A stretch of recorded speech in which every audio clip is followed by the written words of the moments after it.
Halo semuanya, selamat datang kembali di channel Hightech Store. Oke, di video kali ini kita akan lanjutkan kembali pembelajaran kita tentang konsep Object Oriented Programming. Nah, sekarang akhirnya kita sampai ke dua topik yang cukup penting dalam Object Oriented Programming, yaitu overriding dan overloading. Kita akan bahas mulai dari overriding dulu. Jadi overriding itu apa sih? Nah, jadi overriding itu merupakan proses mengganti suatu fungsi yang diwariskan oleh kelas utama dengan versi yang lebih baru. Jadi maksudnya tuh kelas utama ini mewariskan suatu metode ya. Jadi fungsi ini sama aja dengan metode ya. Nah, jadi kelas utama ini melakukan inheritance ya. Menerapkan konsep inheritance. Jadi dia mewariskan metode ke kelas turunannya gitu, ya kan? Nah, terus ya, bedanya kalau kita pakai overriding, metode yang diwariskan ini itu diubah gitu, dimodifikasi oleh kelas turunan gitu. Nah, bisa dikatakan seperti itu. Mungkin biar lebih enak buat memahami tentang overriding ini, kita kasih contoh aja. Misalnya, kita punya kelas utama yang namanya tuh ya buku IT ya. Nah, dengan metode itu memberikan edukasi tentang IT. Maka kelas turunan dapat mengganti metode tersebut, ya. Misalnya menjadi memberikan pemahaman hardware dengan overriding. Nah, jadi ini kelas utamanya buku IT, ya kan? Nah, kelas turunannya misalnya buku hardware, misalnya. Nah, kira-kira kalau misalnya buku hardware ini itu masih pakai yang ini ya, metode yang diwariskan yang ini, yang mentah yang ini nih, memberikan edukasi tentang IT, kira-kira kurang cocok gitu loh, ya kan? Kalau dipikir-pikir gitu loh, ya kan?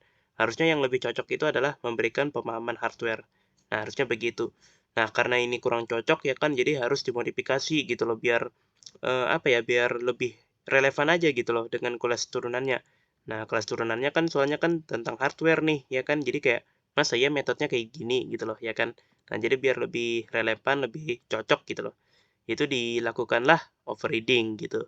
Dimodifikasi ya metodenya ya, metode yang diwariskan oleh buku IT ini tuh dimodifikasi gitu. Jadi seperti ini. Nah, lalu ada hal-hal yang perlu kita perhatikan pada proses overriding ya. Nah, jadi nggak bisa sembarangan gitu overriding. Yang pertama adalah parameter pada metode overriding di kelas turunan itu harus sama dengan parameter yang ada di kelas utama. Begitu juga dengan urutan dan jumlah parameternya. Artinya apa? Artinya kalau misalnya di kelas utama itu parameternya A ya, berarti di kelas turunannya parameternya harus A juga gitu loh. Kalau di kelas utama itu B ya, kalau di kelas turunan juga harus B gitu ya kan. Nah, gitu-gitulah, pokoknya harus sama gitu, ya kan. Nah, begitu juga dengan urutannya. Nah, urutannya ini maksudnya kayak gimana? Maksudnya itu kayak gini, misalnya ada dua parameter nih, ada A dan B, ya kan. Urutannya apa? Urutannya AB. Ya udah, ya kan. Eh, kalau urutannya AB, ya kan di kelas utama, maka di kelas turunannya, ya kan urutannya harus AB juga, gitu loh, ya kan. Nah, jangan malah dibalik, jadi BA, ya kan, gitu-gitulah, ya kan. Jangan dibalik lah pokoknya, ya kan. Urutannya itu harus sesuai gitu, ya kan.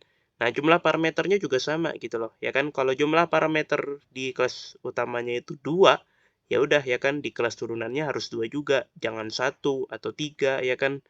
Kayak dilebihkan atau dikurangkan gitu loh, ya kan. Jangan kayak gitu, ya kan. Jadi benar-benar harus sama gitu loh, ya kan. Jumlah parameternya ya, urutannya ya kan. Nah, gitu-gitulah pokoknya harus sama. Nah, lalu yang kedua ya kan, jika metode overriding di kelas utama menggunakan return, maka metode overriding di kelas turunan juga harus menggunakan return.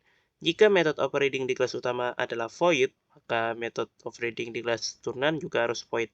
Nah, artinya apa? Artinya ya kan jenis metode di kelas utama itu harus sama dengan jenis metode yang ada di kelas turunannya gitu loh, ya kan. Ada yang pakai return. Nah, kalau yang pakai return ini itu yang ada nilai baliknya gitu loh, nilai kembaliannya ada. Nah, sedangkan yang kalau void ini itu yang nggak ada nilai kembaliannya gitu loh, ya kan.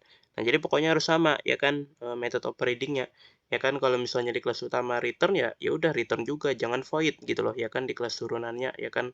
Nah, begitu juga ya sebaliknya gitu loh, ya kan. Kalau di kelas utama itu void ya, ya udah di kelas turunan juga harus void, jangan yang return gitu loh, ada kembaliannya gitu loh, ya kan. Nah, gitu-gitulah pokoknya. Dan terakhir, aturan hak akses pada fungsi overriding di kelas turunan itu nggak boleh lebih ketat dari hak akses pada fungsi overriding di kelas utama. Nah, maksudnya lu gimana? Maksudnya gini teman-teman, kalau misalnya di kelas utama ini dia hak aksesnya ini lebih luas, maka otomatis di kelas turunan juga harus luas gitu loh, ya kan, hak aksesnya gitu loh, ya kan, jangan malah sempit gitu loh, ya kan. Jadi kayak analoginya tuh kayak kelas turunan itu nggak boleh lebih jual mahal daripada kelas utama gitu loh, ya kan. Nah, kecuali kalau misalnya kelas utamanya itu jual mahal, baru kelas turunannya boleh juga jual mahal gitu loh, ya kan. Nah, seperti itu. Tapi kalau kelas utamanya itu nggak jual mahal, ya kan kayak terbuka untuk umum, ya udah, ya kan di apa namanya kelas turunannya juga nggak boleh jual mahal gitu loh, ya kan. Harus terbuka juga untuk umum gitu, ya kan. Nah, maksudnya seperti itu. Terkait hak akses ini akan kita bahas di video berikutnya ya. Kita akan bahas tentang encapsulation, nanti kita akan bahas lebih lanjut tentang hak akses ini ya. Nah, yang jelas ya kan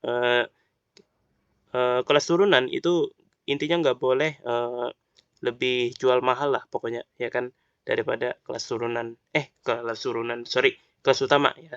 Nah, seperti itu. Oke, sekarang kita akan lanjut ke overloading ya. Nah, jadi overloading ini pasangannya dari overreading ya. Jadi overloading itu merupakan fungsi yang fleksibel dalam sebuah kelas utama, yang dimana fungsi tersebut parameternya bisa diubah sesuai keinginan. Nah, jadi overloading ini itu berbeda dengan overreading. Kalau overreading itu kan kayak apa ya, cenderung kaku gitu loh, ya kan. Yang dimana kalau misalnya kita masih ingat, ya kan, peraturan overriding itu ya parameternya harus sama, urutannya, jumlahnya, tipe metodenya juga harus sama gitu-gitulah. Pokoknya ketat gitu loh, ya kan.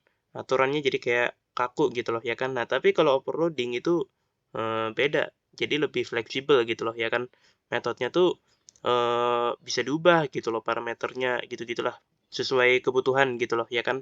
Nah, jadi kayak lebih fleksibel aja gitu loh, ya kan. Nah, itu untuk overloading.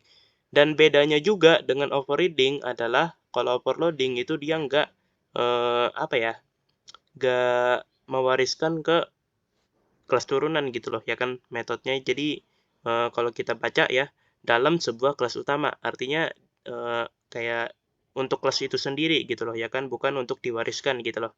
Itu untuk overloading. Mungkin biar lebih enak, lagi dan lagi kita kasih contoh. Nah, misalnya asumsikan ya, kita punya kelas buku IT yang memiliki metode memberikan edukasi tentang IT.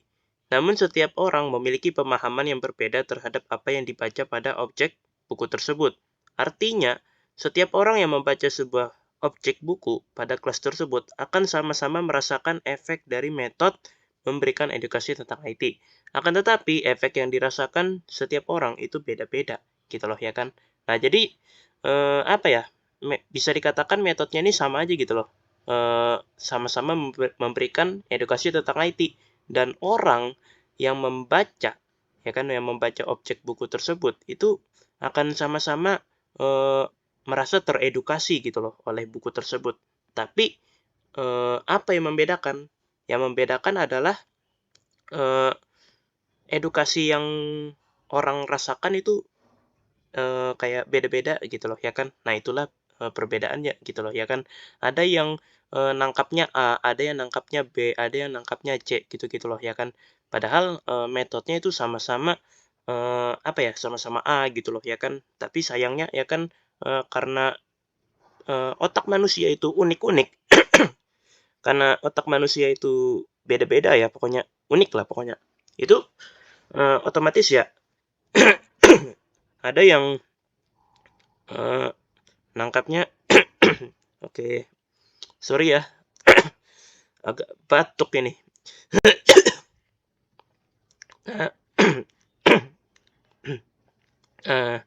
Jadi sorry ya teman-teman, agak batuk ya. Oke, kita lanjut. Jadi Intinya ya kan otak manusia itu unik gitu loh ya kan. Jadi karena otak manusia itu unik, maka secara otomatis setiap manusia itu otaknya beda-beda ya kan, cara mereka memproses informasi yang mereka tangkap gitu loh. Jadi yang